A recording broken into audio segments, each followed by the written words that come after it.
Hola amigos, bienvenidos al canal del Villegas para esta emisión del día martes, que la voy a iniciar con una triste noticia, triste para la gente decente de este país, indiferente y hasta alegre para muchos que no voy a calificar. Me refiero a la muerte de un carabinero en una emboscada en Collipulli, el momento en que junto con otros funcionarios de esa institución estaban despejando un camino que habían cerrado precisamente para que llegara carabinero y dispararle. Considerando que no hay ninguna información de que el hechor haya sido capturado o repelido a balazos, ultimado o herido, cabe suponer que el disparo fue hecho a larga distancia con un rifle de precisión y con una bala de grado militar, porque de otra forma una herida en el tórax con una bala, digamos, de poca velocidad, de poca potencia, no produce la muerte. En el caso de una bala de militar, sí. Y otro carabinero que muere en una situación como esta, no he oído hasta el momento ningún comentario del sector que cuando es un, abro comillas, combatiente el que cae, cuando ha llegado a caer alguno, van en procesión a rendirle homenaje a él y a sus padres, como pasó con Catrillanca, que se convirtió en San Catrillanca, en mártir de la causa mapuche, a pesar de sus antecedentes que no tenían mucho que ver con las acciones combativas y la lucha de ningún pueblo. Y hasta el gobierno fue a darle explicaciones y a cometer toda clase de actos de prostración, de prosquinesis, como decían los griegos, ante la familia de Catrillanca. Con este carabinero nos va a pasar más allá de lo de siempre. Va a aparecer probablemente el ministro del Interior al funeral. Van a saludar a su señora y a sus hijos. Tenía señora y 3 hijos este carabinero. Y por supuesto no va a llegar corriendo el personaje ese chiquitito del Instituto Nacional de Derechos Humanos que corre despavorido, con los ojos inflamados en lágrimas, cuando cae un combatiente, o cuando es herido un combatiente, o cuando le rompieron una uña a un combatiente. Tampoco vamos a escuchar a la chiquillería, llamémosla así, al estilo Guille, los chiquillos del Frente Amplio haciendo ningún comentario. Te van a quedar todos callados. O a lo más, cuando mucho algunos de ese sector hablarán en general de que es lamentable que es la violencia, nada más. Y por supuesto la violencia no es culpa del que disparó, que emboscó cobardemente con un rifle, sino que al final del día se dice es culpa del Estado, del sistema, del capitalismo, del fascismo. Eso pasó. Otro carabinero que cae. Yo lamento que el gobierno no sea todavía capaz, a pesar de toda la sucesión de personajes que envían al sur, a ser ahí como de zares del sur, de la macrozona sur, a pesar de las medidas que se anuncian a ganada concreto para detener a personas que están identificadas, todas ellas, les advierto, todas, hasta el tipo que les sirve el café en sus reuniones políticas. Todos han sido identificados, todos han sido traqueados, todos están en lista, pero no se hace nada al respecto, no se les va a detener. No vaya a ser que pase lo que ocurrió la otra vez con esa columna policial, que la emboscaron también. Entonces, este gobierno inepto, inocuo, inicuo, va a seguir mandando a carabineros a que los maten.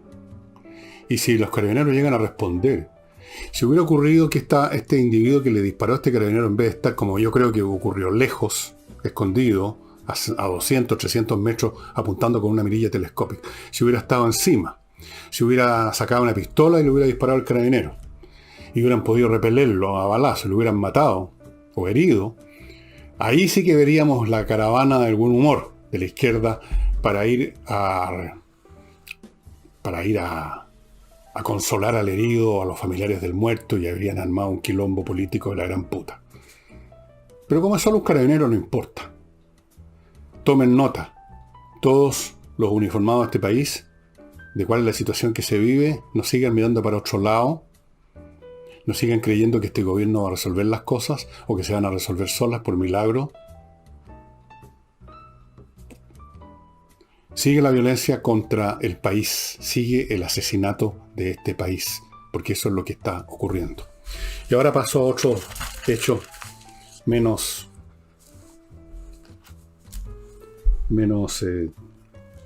terrible, ¿no? Menos doloroso. Me he estado enterando que hay un tal Stingo, así creo que se llama, un apellido rarísimo, ¿no? Un abogado que no lo conocía ni su mamá, pero de algún modo logró hacer una campaña exitosa y me parece que es el convencional que fue elegido con más votos. Entonces este Stingo, como le pasa a todas las personas de mediano nivel cuando tienen un gran golpe de fortuna, perdió la cabeza.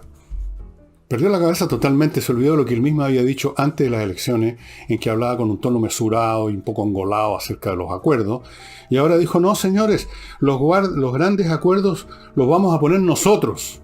¿Quiénes son nosotros? Los 155 individuos que van, Dios mío, ¿cómo la van a hacer? Que van a hacer la nueva constitución. Muchos de los cuales fueron elegidos con el 0,7% de los votos con los que votaron, que a su vez son solo el 40% de la población con derecho a voto. El 0,7%, el 1%, 1.000 votos por aquí, 2.000 por allá. Bueno, este caballero sacó más, pero los demás, hay unos cuantos que sacaron bastantes votos. Pero nosotros, los 155 elegidos por una fracción del país, nosotros vamos a ver qué acuerdos le entregamos graciosamente al país. ¿Pero qué se cree este señor Stingo? Se cree el Brad Pitt de la política porque tiene como buena fachita. Está echado para atrás, además lo he visto en una foto. Ya agarró otra postura incluso. Que quede claro, dijo. Ojo, tomemos todos nota, que nos quede claro. Que quede claro. Los demás, o sea, todos nosotros, los 17 millones de chilenos, tendrán que sumarse. O sea, si usted no se suma, ojo, cuidadito. Está totalmente enceguecido este hombre. Los dioses ciegan a quienes quieren perder, decían los griegos. De esto probablemente Stingo no tiene la más mínima idea. No importa. Luego siguió diciendo, porque estaba lanzado, hay ciertos mínimos que el pueblo, porque ya se rogó el pueblo, el señor Stingo con sus votos es el pueblo, etcétera, etcétera, etcétera. Por supuesto vamos a conversar, dijo. Pero para él conversar es lo mismo que simplemente decir lo mismo que dice él. Porque dio un ejemplo, dijo, vamos a conversar, por ejemplo, el tema de la salud, claro que vamos a conversar. Pero si usted viene a conversar tratando de mantener una salud privada junto a una pública, no, esta cuestión es pública. O sea, ir a conversar significa ir a cacarear lo mismo que ya cacarea el señor Stingo, el Brad Pitt de la política chilena, el supremo hacedor.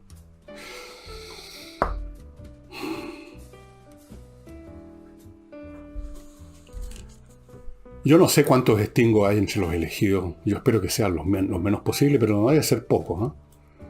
Personajes como Stingo, ese tipo de individuos que pierden la cabeza cuando les va bien, que la pierden completamente, pierden el recuerdo incluso de lo que ellos mismos habían dicho en un momento anterior.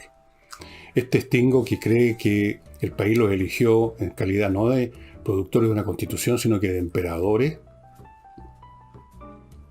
Estos Stingo, afortunadamente, yo creo que a pesar de que no son pocos, no son todos, ni siquiera son muchos. Yo creo que entre estas 155 personas deben haber bastantes más personas razonables que Stingos. Lo cual no es muy difícil porque personas del grado de delirio político a que llegó Stingo con sus declaraciones es un caso bastante extremo. Hay también personas como Marcela Cubillo, que fue otra de las personas elegidas con mucha votación, creo que fue la segunda votación después de este caballero. Y Marcela Cubillo ha dicho una serie de cosas que son muy cercanas a lo que he dicho acá, en el sentido que la derecha perdió completamente el rumbo.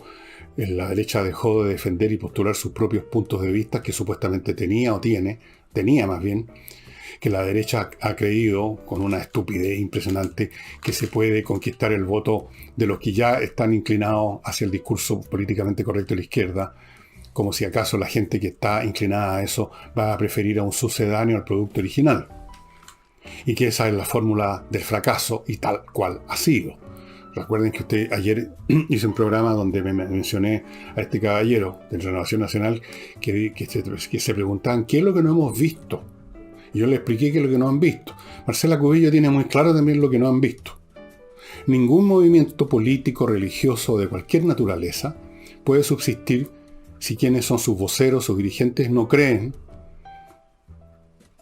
en su postura, no creen en sí mismos, no creen en sus ideas, no creen en nada. Están simplemente mirando las encuestas, están mirando para qué lado arrancar, están mirando a ver con quién pueden hacer un trato para salvarse personalmente. Son un atajo cobarde. Y de tontos, además. Porque hay cobardes que más o menos tienen algún grado de inteligencia. Y primero, como son inteligentes, disimulan su cobardía. Y no la hacen ostensible, porque el cobarde que hace ostensible su cobardía se convierte en víctima de todos los desdenes y todos los desprecios. En la antigüedad, cuando las batallas en las guerras se libraban así, cara a cara, con arma blanca, se solía decir, y con razón, que era mucho más fácil perder la vida arrancando que peleando. Porque los soldados que estaban ganando la batalla, cuando el enemigo se rompía su formación, preferían perseguir y acuchillar a los que iban huyendo, dando la espalda y habiendo botado el escudo, que enfrentarse a un tipo que veían que seguía peleando, que estaba decidido a pelear. La derecha ha olvidado todo, ha olvidado incluso ser cobarde como debe ser. Son unos cobardes tontos, son unos cobardes necios, son unos cobardes despreciables. Ahora, ¿de qué sirve decir todo esto? De nada, por supuesto. Ese sector no va a cambiar. El cobarde sigue siendo cobarde hasta el final, hasta cuando finalmente le clavan la espada por la espalda. Y ahí supongo yo que caerá al suelo reclamando que cómo es que lo acuchillaron si les estaba rindiendo. No hay puros extingos, espero yo. No hay puros señores que creen que fueron elegidos para ser de dioses, para dar esas muestras extraordinarias, asombrosas de arrogancia y soberbia. Y la arrogancia, cuando uno ve o uno sabe o se entera de una persona arrogante, pero que al mismo tiempo es, no sé, un doctor en física nuclear, uno como que le tolera la arrogancia. Hay muchos casos. Mozart se consideraba el mejor compositor de su época y tenía toda la razón. Hasta Haydn le reconoció eso. Einstein se consideraba el mejor físico de la historia moderna y tenía toda la razón. Eran arrogantes, pero tenían un fundamento de su arrogancia. Pero cuando cualquier tipo que no lo conoce ni su mamá se bota choro y soberbio y arrogante, es un espectáculo realmente para vomitar. Pero en fin, vamos a tener que tolerar a muchos como Stingo y a muchas como Stingo. Muchas y muchos. Porque en tiempos como este, uno de los factores que lo describen, uno entre los muchos, es esta irrupción en masa de las masas, de los que en tiempos normales están ahí abajo vistiendo sus opiniones en la peluquería nomás, o en la mesa, en la sobremesa. No han adquirido capacidades para convertirse de la noche a la mañana, por una impresionante inversión de valores y un despelote total de las instituciones en el sentido común, para convertirse en personajes anunciando: nosotros nomás vamos a poner los acuerdos, ustedes no. Los grandes acuerdos. En tiempos como esto, como dice el tango ese de los tiempos revueltos, ¿se acuerdan de ese famoso tango? No me acuerdo en este momento la melodía, pero hay un tango sobre esa materia. En tiempos así, donde cualquiera, cualquier tonto, cualquier bruto, cualquier ignorante o cualquiera se suben al cajón azucarero a decir estupideces. Y ya no se convierte su discurso en algo que tiene que escuchar el peluquero con paciencia, sino que tiene que escucharlo todo el país. Y además tienen poder, fíjense. Ok, dejemos a Stingo entonces diciéndonos que tenemos que sumarnos a sus grandes acuerdos, sean estos los que sean. Afortunadamente yo creo que no va a ocurrir, por las razones que he dado muchas veces, que Stingo sea el que ponga la batuta en esta convención. Son 155 personas, no creo que haya 155 Stingo. Hay también Marcela Cubillo y otras personas, incluso de izquierda, o que a la gente les atribuye izquierdismo por las razones que di ayer, más razonable, menos botada macanúa, menos arrogante. Ok. El ministro de Salud, en vista de un aumento, otra irrupción de contagios, como les he dicho muchas veces, todo un tema de onda, salió a defender el plan paso a paso. Dijo, no ha fracasado. Efectivamente, no ha fracasado, como tampoco ha salido triunfante. Y voy a explicar por qué ninguna de las dos cosas, ni tampoco la del medio más o menos.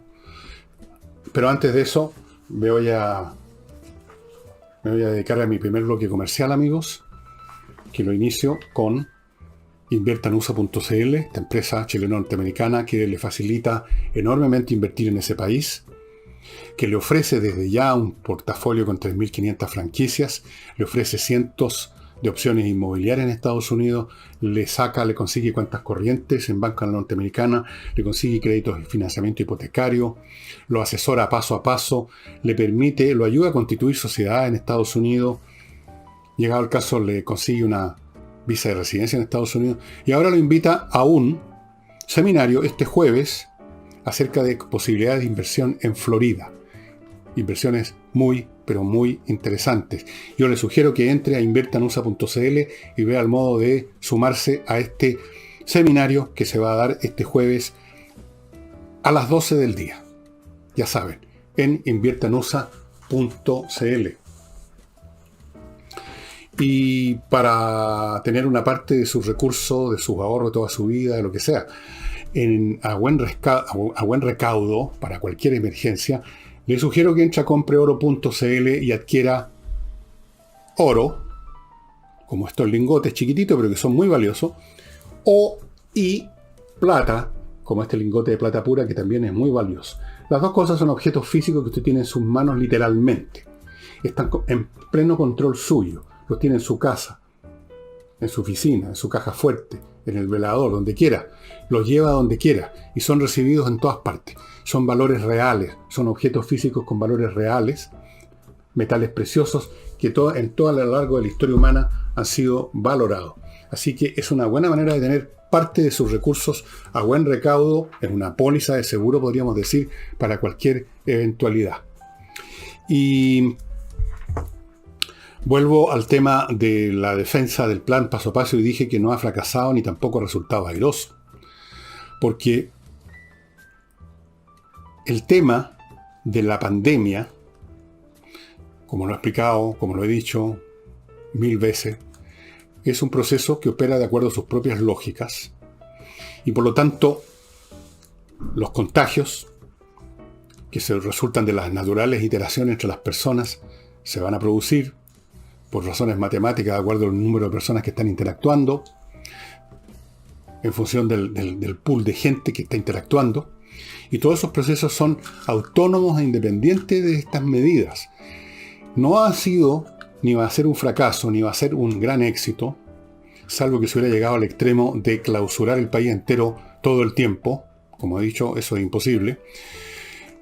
Por lo cual, este programa paso a paso más bien tiende a ser irrelevante. No es que pueda tener un fracaso porque pudo haber tenido una victoria o viceversa, porque eso supone implícitamente una capacidad de ser agente, de intervenir en el fenómeno con éxito o con fracaso. Esto es como una ola en el mar. Usted si pretende exorcizarla para que se detenga la ola y quede fija, eso no va a ocurrir. Su invocación no va a ser un fracaso ni puede ser un éxito, simplemente es irrelevante, no viene a cuento, no tiene nada que ver.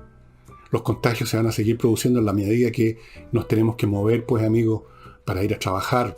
Tenemos que trabajar para poder comer y tenemos que comer para poder vivir. Y entonces lo más que pueden hacer este paso a paso es, para escapar un poco de la relevancia, controlar algo, el proceso, que no sea de golpe.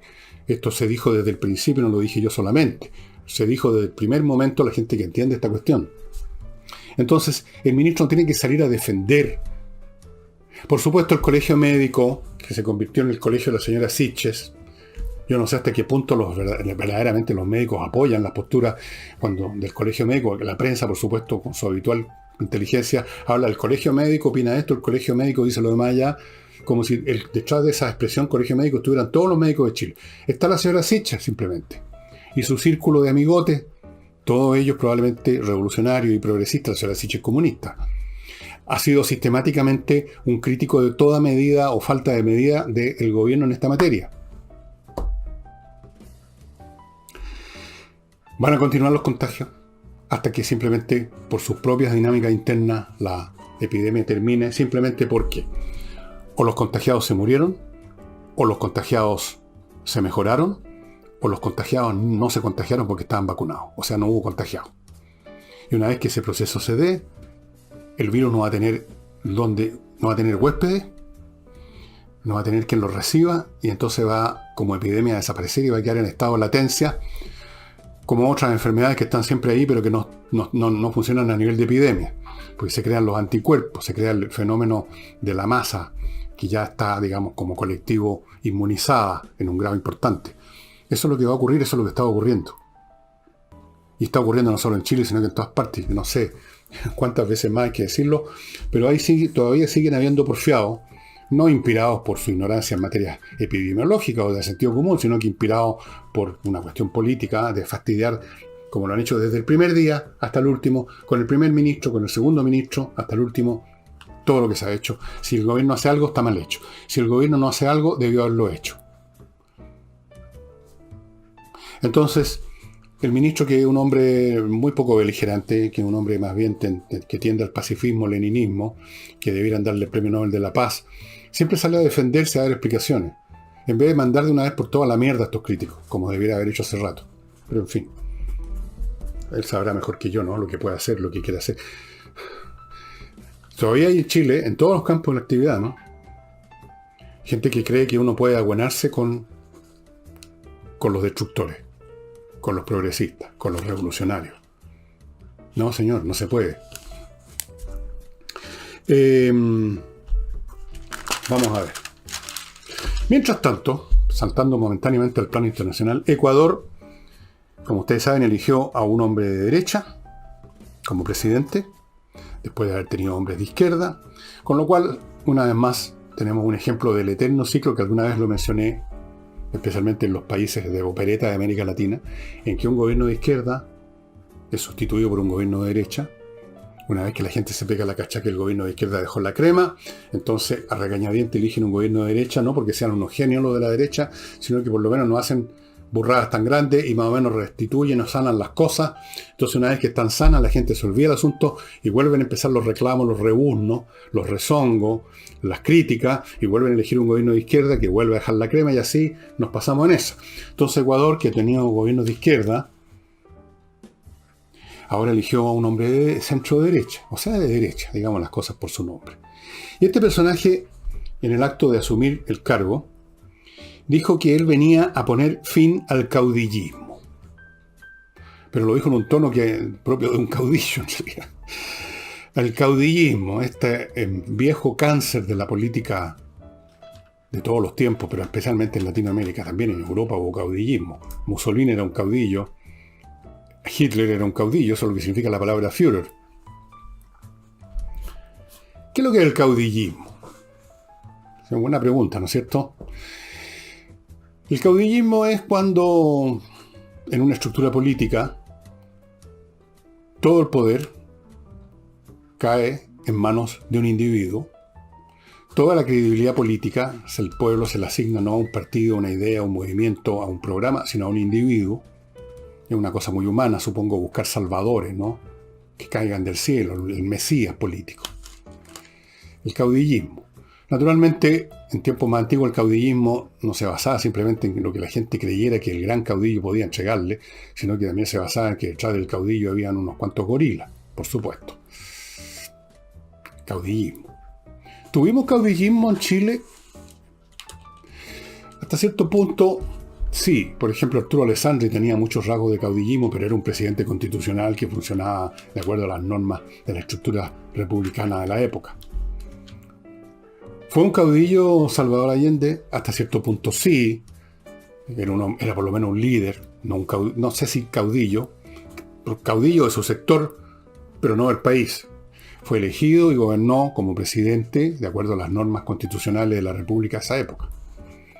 ¿Fue un caudillo el general Pinochet? Hasta cierto punto sí, porque tenía la fuerza total en sus manos. Pero tampoco operó como un caudillo clásico con todo el carisma y la gritadera y la grandilocuencia. Estaba metido más o menos dentro de cierta institucionalidad, por último la institucionalidad militar. O sea, no hacía lo que se le daba a la real gana realmente, por mucho que lo dijera. Y había cierta institucionalidad civil que, aunque fuera fingiendo que la respetaba aún, ese fingimiento tenía que en algún grado que moverse dentro de ciertos parámetros. No podríamos decir que Pinochet era un caudillo como lo fue Franco en su momento, como lo fue Mussolini. Son cosas distintas. Pero el caudillismo, como digo, es una tendencia permanente de la gente que deriva de esta raíz psicológica de los pueblos de buscar un salvador. A eso se unen razones estructurales por las cuales en un momento dado todo parece concentrarse y de hecho se concentra muchas veces en la persona de un hombre. Pasó en Rusia con Stalin y con Lenin. Después la cosa se burocratizó y se convirtió más bien en un gobierno, una dictadura manejada colectivamente por el Comité Central del Partido Comunista. Pero antes de eso era papá Stalin. El caudillismo tiene raíces psicológicas, políticas, que derivan además de estructuras sociales y culturales. Y en ese sentido América Latina ha tenido durante prácticamente todo su tiempo, salvo en Chile, que ha sido un fenómeno mucho más esporádico y más débil, pero en el resto de América Latina y desde luego en Ecuador ha tenido muchos elementos que favorecen la aparición de estos salvadores de la patria. Estos individuos que han dado motivo a novelas, muchas novelas latinoamericanas tienen que ver con estos grandes caudillos, estos caciques. El Supremo, por ejemplo, una de las famosas novelas que tratan de eso, pero no es la única. En 100 años de soledad ustedes ven ahí caudillos apareciendo por todos lados. Así que yo no sé si va a poner fin al caudillismo. Yo creo que no va a poner fin al caudillismo porque el caudillismo no se le pone fin con otro caudillo diciendo que le va a poner fin al caudillismo. Yo no sé si va a ser caudillo, si va a actuar como caudillo este señor, pero las estructuras políticas, la mentalidad, la cultura, toda la estructura nacional de Ecuador, me hace difícil imaginar que va a lograr el señor, cuyo nombre no anoté, pero da lo mismo, el presidente de Ecuador, constituir lo que él quiere, convertir a Ecuador en retornarla, dice él, no sé si alguna vez estuvo en esa condición, a una república de verdad, donde lo que impera no son las personas, sino la ley. Dura lex, sed lex, nunca se olviden ese refrán. Dura es la ley, pero es la ley. Vamos a ver. Yo tengo mis dudas si hay algún amigo ecuatoriano que ve precisamente este programa y tiene algunas observaciones que hacerme. Yo encantado recibo su análisis, sus exámenes en los medios de contacto que hay conmigo. Continúo ahora, amigos, con otro bloque. En este caso, SMF, esta empresa que entrega productos para dejar en las mejores condiciones toda clase de pisos, incluyendo el piso de pizarra, que es un material pétreo, gris, poroso, que además de usarlo, por ejemplo, en sendero o en terraza, se usa en fachadas. Y ellos tienen el producto ideal para que esta pizarra quede brillante. Es un abrillantador de la piedra pizarra, que además de dejarla mucho más bonita, la deja protegida. Al estar abrillantada, en el fondo tiene una capa de un material que permite que si alguno de estos pelotudos que andan con los grafitis la grafitea, usted la puede limpiar fácilmente, sin el barniz, que es este producto que es como una capa encima. La pintura del grafiti se mete porque es poroso y es muy difícil. Hay que seguir, raspar y poco menos que echar abajo la piedra pizarra, llegar al otro lado para sacar el grafiti. SMF, estimados amigos, para todo tipo de pisos, y no olviden abrillantador de piedra pizarra. Los productos de SMF son el resultado de la diligencia y la inteligencia de químicos chilenos. Y también de la inteligencia de emprendedores chilenos es esta nueva empresa muy original que se llama AutoWolf, que ustedes ubican en autowolf.cl, que repara, mejora, arregla, pinta, desabolla, etcétera, la carrocería de su automóvil en su casa en un día. Casi siempre en un día, a veces dos, a todo reventar. Y delante suyo, usted ve lo que están haciendo. Nada de 2 o 3 semanas en el garaje de la aseguradora donde usted les contó el cuento que el choque que tuvo con un poste, que fue culpa suya, fue un tipo que pasó. Entonces las aseguradoras saben que es un cuento de ahí, la reciben el auto y se va 3 semanas a un garaje. ¿Para qué? En un día le tienen listo el auto. ¿Qué tiene que hacer? Póngase en contacto con ellos, hay un WhatsApp ahí, les manda fotos de lo que usted quiere arreglar, ellos le dicen, ok, se lo arreglamos, este es el presupuesto, y ahí usted sigue el cuento para adelante si le parece. Autowolf.cl, ahí están los datos de contacto. Y Entrena Inglés es la manera de aprender inglés, amigos, amigas. Yo lo sé, yo he pasado por eso, no con el inglés, con otros idiomas, que quería aprenderlo en un instituto y la verdad es que se empieza a hacer pesar la broma, hay que ir, hay que moverse a otra parte, donde dejo el auto, o a ver si hay micro para llegar, el curso hay 30 personas, hay ruido, no llegó el profesor, un desastre, una lata. Entrena Inglés le ofrece los cursos de inglés en su casa. Usted está en su casa, en su oficina, prende el computador y recibe la clase porque la clase es online y la ofrecen profesores que saben inglés y saben enseñar. Entrenainglés.cl. Y les recuerdo, amigos, que el detergente mejor para la ropa, para la vajilla y para el medio ambiente se llama Lavo Club, efectivamente. Le traen el producto a la casa. Los contenedores, los productos son grandes. El de la ropa son 5 litros, le dura una eternidad. Los de la vajilla son grandes también, le duran muchísimo. Hay distintas variedades, distintas fragancias. Los productos son biodegradables y hipoalergénicos. Y la empresa retira los envases vacíos de plástico, por lo tanto, ahí tiene otro factor de conservación ambiental. Lavo Club, estimados amigos, es el producto que usted tiene que tener para esas materias. Y continúo con el programa. El tema del carné verde que permitiría a los que se vacunaron con las 2 dosis moverse con un poco más de libertad, finalmente está tomando algún vuelo. Parece ser que no sé, a hoy día, mañana, pasado, esta semana, o la próxima semana, o el próximo mes, eso ya podría estar andando. No es una libertad total para hacer lo que a uno se le dé la gana, pero algunas libertades más.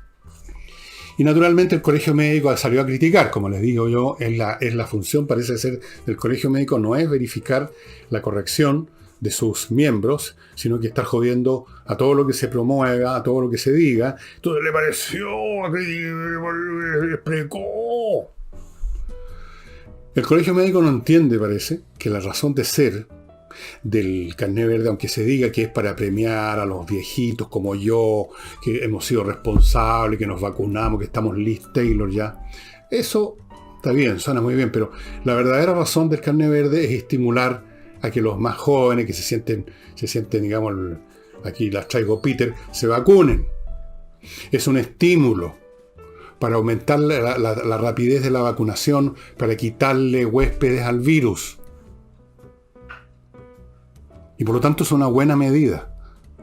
Si tampoco las personas con el carné verde van a poder armar, digamos, un asado con 40 personas. Se trata de que tengan más posibilidades de movilidad, que puedan ir a una zona que está en cuarentena o pasar por ella, cosas bastante menores que constituyen por supuesto, un beneficio, pero es un beneficio muy acotado.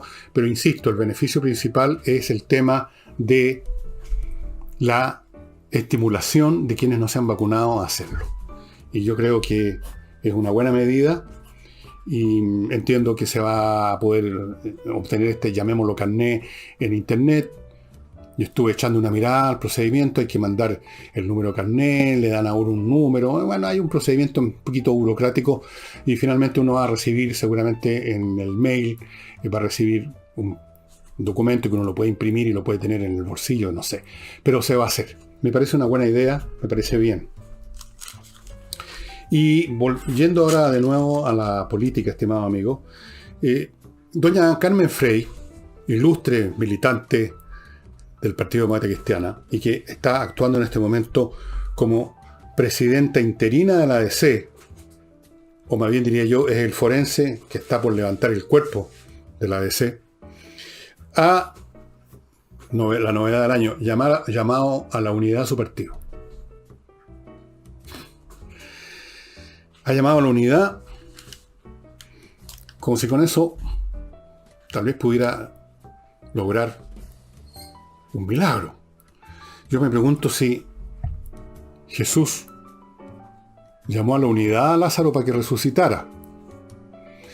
Aquí no va a resucitar la democracia cristiana con un llamado a la unidad, señora Frey, con todo respeto.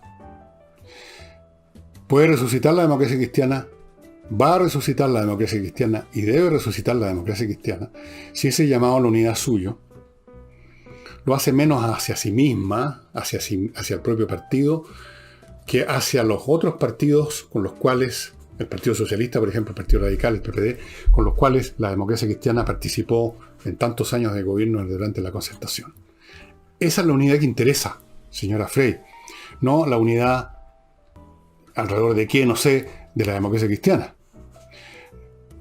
Carmen Frey hizo además un llamamiento a la gente de su partido para que vayan a votar en la segunda vuelta de elección de gobernadores. Hay 5 nombres de C para otros tantos cargos que quedaron todavía pendientes. No creo que la suerte del país pase por elegir o no los 5 gobernadores demócratas cristianos, para ponerme en el caso máximo, más optimista. No, eso no es importante.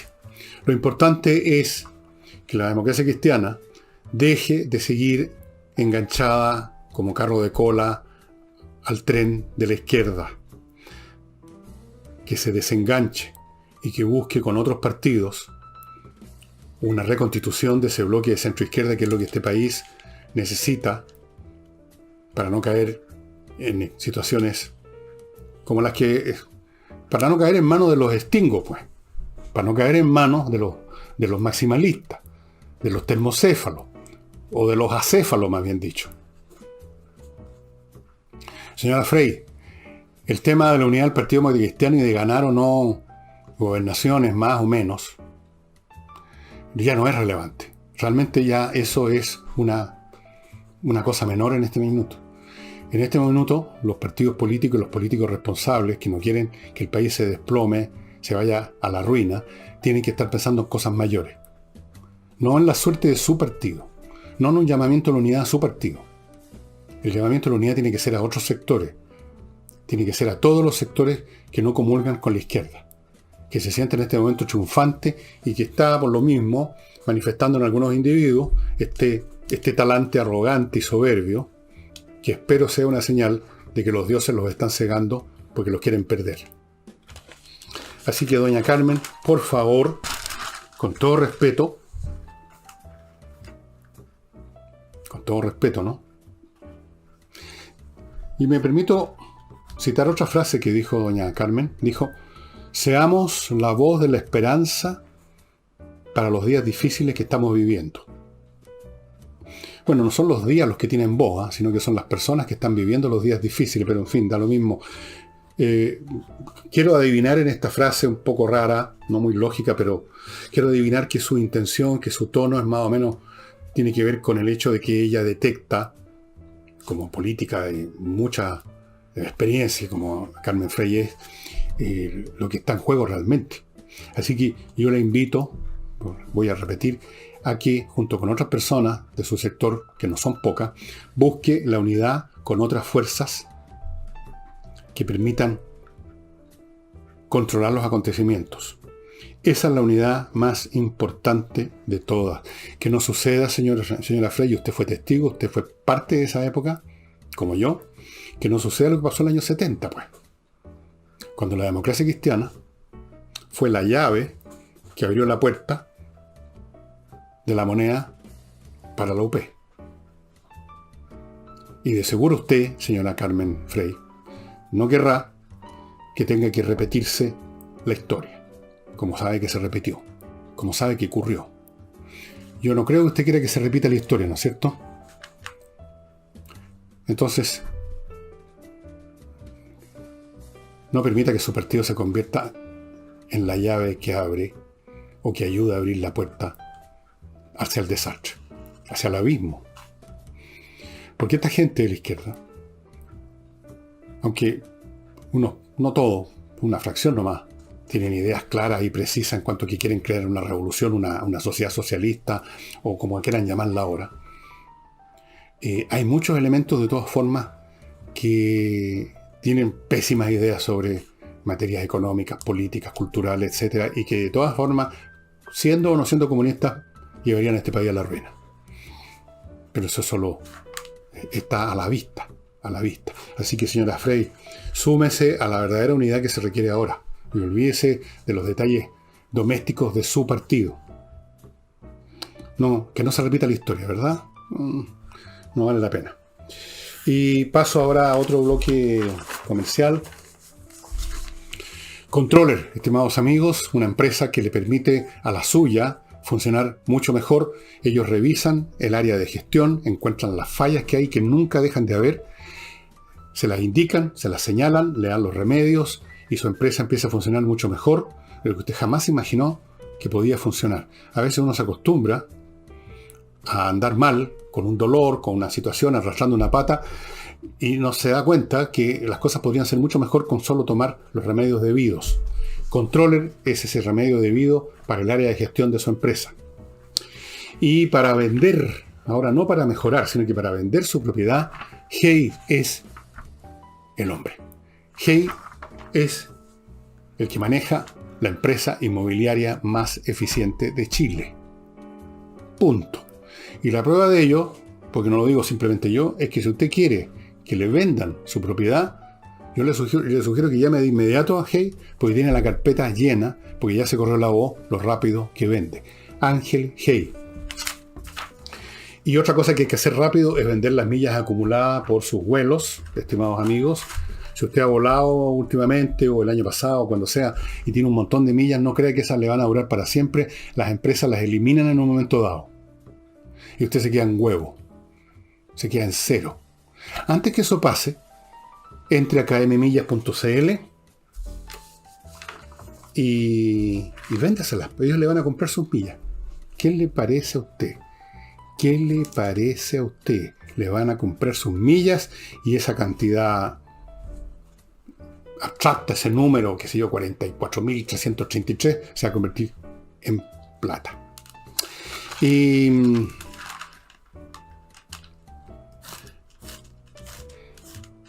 yo les estaba hablando de que en Ecuador se eligió un presidente de centro derecha. Es un país que tiene un montón de problemas, como nosotros. Un país muy interesante. El tema... Hay varios de los temas que tenemos nosotros que los tienen allá también. Y ha estado viviendo, como nosotros experimentamos, el gobierno de la señora Bachelet, que fue de izquierda de frentón, ya no tuvo nada que ver con la concertación y fue desastroso. Y por eso la gente eligió a Piñera. O sea, se dio el ciclo de siempre. El ciclo que a veces se da con gobiernos civiles elegidos y otras veces se da con golpes militares. Eso es la historia de América Latina. Si usted hace la observación, si usted mira la historia política, agarra cualquier país latinoamericano, va a ver ese ciclo. Un gobierno de izquierda, un gobierno de derecha. Un gobierno de izquierda, un gobierno de derecha. Gobierno de derecha civil o gobierno de derecha militar, por golpe militar. Después, otra vez un gobierno de izquierda, que puede durar poco, puede durar mucho. A veces, de vez en cuando, ocurre el milagro de un gobierno que no es de izquierda ni de derecha, sino que es un gobierno, llamémoslo políticamente hablando, quiero decir, un gobierno razonable como fue la concertación y tenemos años de crecimiento. Lamentablemente las generaciones que nacieron y que no se educaron y que como toda generación joven viven en el rencor, en la molestia, en el desagrado, todo les parece mal, andan siempre irritados con los papás, con la mamá, con los profesores, con el colegio, con los estudios, con el currículum escolar, con el mundo. El mundo es una mierda para ellos. Entonces, todas las cosas buenas que tenía el país las dieron por sentadas. Que tenían auto, que tenían tablet, que tenían televisión, que tenían computadoras, que tenían internet, que tenían colegio, que tenían universidades. Ellos no las conocieron como cosas que estaban ahí ya dadas, como la fruta que cuelga al árbol, y por lo tanto no les dieron importancia y se pusieron a comerse las estupideces ideológicas que les fueron metiendo en la cabeza poco a poco en los colegios, luego en las universidades. Entonces ahora quieren echar todo abajo. ¿Para construir qué? Para construir nada, por supuesto, si nunca han construido nada. Entonces yo les aseguro que va a suceder lo siguiente. Si el país cae en eso, nuestro país ahora, Si el país elige a alguien de la izquierda, izquierda. Si elige a un Jadwe o otro por el estilo. Si deja que los extingos manduqueen las cosas en el tema de la Constitución, este país se va a la cresta. Por un tiempo. Y luego va a venir otra cosa. Ya saben, el ciclo. De una manera o de otra. Y mientras tanto, vamos a pasarla pésimo, vamos a perder el vuelo que teníamos de crecimiento, vamos a retroceder, porque las izquierdas no saben hacer otra cosa que arruinarlo todo. Y no lo digo yo simplemente. Vean la historia, vean qué pasó en Europa Central hacia el Oriente. ¿Qué pasó en los países como Hungría, Polonia, Checoslovaquia, Rusia? ¿Qué es lo que pasaron? ¿Qué vivieron? ¿Qué experiencias tuvieron después de la Segunda Guerra Mundial? Pregúntenle a los chinos, que les tocó vivir en la época de Mao Zedong, qué experiencias tuvieron con ese criminal endiosado. Pregúntenle a los cubanos. Pregúntenle a los venezolanos que están en Chile. A los cubanos que están en Chile. Lean esta novela que les mostré ayer, del señor Gutiérrez, El Rey de La Habana. Destruyen todo lo que tocan porque sus concepciones acerca de la naturaleza del hombre, la sociedad, la política, la economía son equivocadas, son erróneas, tienen la cualidad de ser como un axioma religioso que no tiene ningún fundamento empírico. Y dejan la crema. Así que yo quiero insistirle a la señora Frey, Carmen Frey, ya que salió de la vitrina del museo donde estaba probablemente, salió a hacer el papel de forense para levantar el cuerpo caído de la democracia cristiana. Le quiero insistir que el tema de la unidad de los demócratas cristianos ya importa recontra poco. Aquí ya estamos en otra parada en este momento de este país. Aquí lo que se necesita es pensar más en grande. Se necesita pensar en la unidad de demócratas cristianos con el Partido Socialista, sí. Con el Partido Socialista, con el PPD, con quien sea, con el demonio, si es necesario, con tal de impedir el triunfo de la izquierda. De eso se trata ahora. Todo lo demás importa muy poco. Nos estamos jugando el destino del país. Entonces, perdón, doña Carmen, pero no podemos estarnos preocupando de cuántos gobernadores a elegir la democracia cristiana en la segunda vuelta. Y lo mismo lo que le dije ayer, no sé si se lo dije a él directamente o no, a la gente que maneja el Partido Socialista. Lo mismo que les dijo incluso, quizás de otra manera, quizás con otro propósito, el señor Escalona, de que no se entreguen al Partido Comunista, que son autónomos del Partido Comunista, que no tienen nada que ver con el Partido Comunista, que pueden tener entendimientos con el Partido Comunista, pero que no pueden ir a entregarse al Partido Comunista, no pueden ir a meterse a la cama con el Partido Comunista. Se necesita crear una centro-izquierda potente y sólida, que además de poder hacer algo parecido con los cambios que imponen los tiempos, lo que hizo la Concertación, representa, yo diría, el ánimo imperante en Chile y representa un caudal o un capital de gobernabilidad y de sentido común que permitan que no derrumbemos todas las instituciones, por ejemplo la autonomía del Banco Central, para nombrar solo una, que permitieron a este país crecer. Es imperativo formar ese bloque. Ese bloque va a contar con el apoyo de todos, la gran mayoría de los chilenos, creo yo. Ahí sí que va a estar el pueblo, y no cuando lo menciona el señor Istingo, cuando lo menciona la señora Siche, o cuando la menciona el señor Jackson o la señora Pamela Giles. Pueblo que no fue a votar, en su gran mayoría. El 60% del pueblo, el cual se arrogan en la presentación, no fue a votar. Bueno, ese pueblo está esperando este llamado, este liderazgo de un centro de izquierda sólido y potente, que pueda contar eventualmente con el apoyo de la derecha, sí, digámoslo sin tapujo, de la derecha. Como contó con el apoyo de la derecha la Concertación en muchas cosas. ¿Ok? Doña Carmen, por favor, denle una vueltecita a esta cuestión. Y el último bloque, amigos, antes de mostrarles un libro súper interesante, especialmente para los amantes de la historia militar, de la historia romana y de muchas cosas, les recuerdo notariospress.cl, el lugar que le permite a usted realizar sus trámites notariales así, en 5 minutos, muy rápido, en vez de estar horas instalado respirando, respirando junto con la señora Juanita al lado, sentado en un banco de madera, esperando que lo atiendan en el mostrador. En unos minutos, usted entra a su computador, llena los papeles necesarios ahí, los manda y luego tiene que ir a la notaría a firmar, trámite que dura unos pocos minutos. Notarioexpress.cl. miclimo.com. Amigos, contáctense con miclimo.com y tengan las ventajas que yo disfruto afortunadamente de una calefacción en invierno y de una refrigeración en verano con el mismo aparato. Sin ruido, sin contaminación, sin peligro, sin quema de combustible, con un pequeño gasto de electricidad que ni lo noto y vivo, para que les digo, perfectamente bien. miclimo.com. Y el ajedrez los está esperando. Ahí está el sitio, espacioajedrez.com. Cómprele esa caja a su hijo, a su nieto, a su sobrino, al amiguito de su sobrino, en el cumpleaños. El mejor regalo que usted le pueda dar a un niño es el ajedrez, porque no es meramente un juguete, es un modo de pensar, es un modo de vida. Aquí no se trata de fabricar genios del ajedrez. Aquí se trata de ayudar a los niños a formar mentes organizadas, disciplinadas. Y para eso el ajedrez es realmente una herramienta excelente porque es entretenido. Entonces, sin darse cuenta, la persona está practicando, entrenando el juicio, el análisis, la investigación sistemática de las cosas, montones de virtudes intelectuales que quedan para siempre. Espacioajedrez.com, ahí están los productos. Cada uno viene con 3 licencias para entrar a todos los servicios de espacioajedrez.com. El libro que les quiero mostrar ahora, que es un excelente libro en todo sentido, tapa dura, buen papel, mapas, no muchos, pero tiene mapas. Se llama Los fantasmas de Cánae, Aníbal y la hora más oscura de la República Romana, de Robert O'Connell.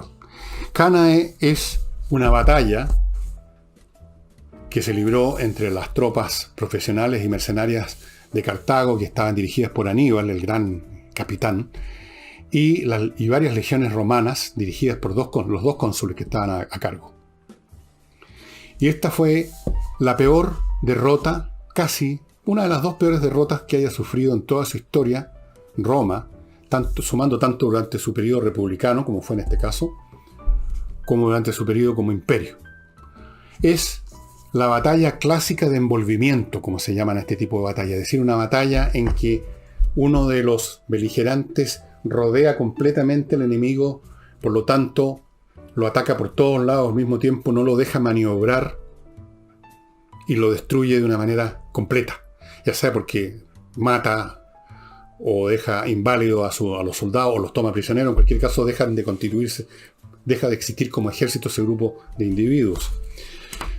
En todas las academias militares del mundo, desde que empezaron a haber academias militares, se estudia la batalla de Cánae, la batalla clásica de envolvimiento.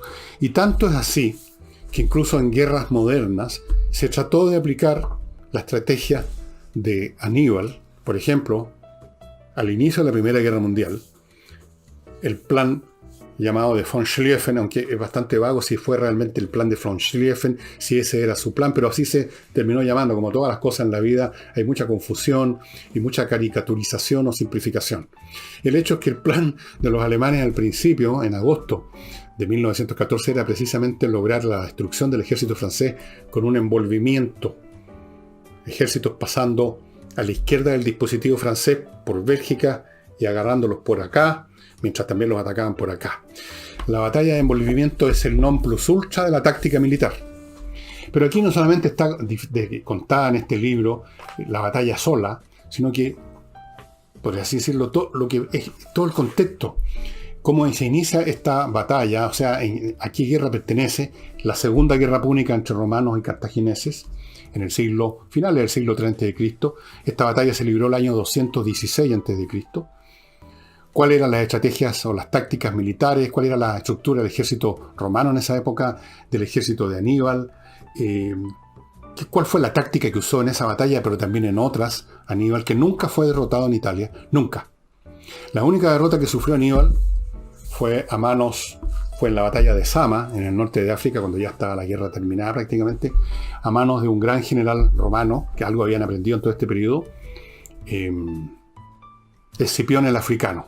Por eso que le pusieron el apodo del africano a este Emilio Escipión creo que se llamaba, que logró derrotar a Aníbal, porque a Aníbal en el momento crítico le hizo falta una parte de sus tropas de caballería. Pero en fin, esto es de lo más entretenido que hay, estimado amigo, ver el detalle de la batalla, de cómo estaban formadas las legiones, cómo era el ejército de Aníbal, cómo era Aníbal, cómo reaccionó Roma cuando fueron destruidos. El ejército romano en esa batalla perdió 50.000 hombres.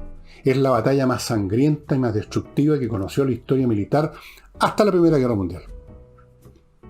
Hasta la Primera Guerra Mundial, cuando ya se usaban medios industrializados de matar, como era la artillería, las ametralladoras, los rifles de repetición, incluso los gases venenosos, los aviones. Aquí, con espadas, con lanzas, con arcos y flechas, 50.000 muertos. Impresionante. Los fantasmas de Canae, de Robert Connell, es muy entretenido, se lo recomiendo a cualquier persona. Desde luego deberán leer este libro todos los estudiantes de ciencias militares, todos los cadetes navales, de aviación, todos ellos, los profesores de ellos y la gente interesada en estas materias. Y con esto termino el programa de hoy. Muy agradecido por su atención, muy agradecido a las personas que están, ayer dije en Clima, no, en Patreon. Me van a perdonar, a mi edad uno empieza a tener estos cortocircuitos aquí y allá, pero todavía no son tantos, menos mal. A las personas que están en Patreon, a las personas que están en Flow, a las personas que me apoyan directamente, a todos, muchas gracias. Y ya les iré contando novedades del libro de Valparaíso que está en camino, no se preocupen. Sí, esto no es como el tipo de estos vendedores en la calle que anunciaban que iba a mostrar la culera o no mostraron. El libro está. Y eso sería todo. Muchas gracias. Hasta mañana.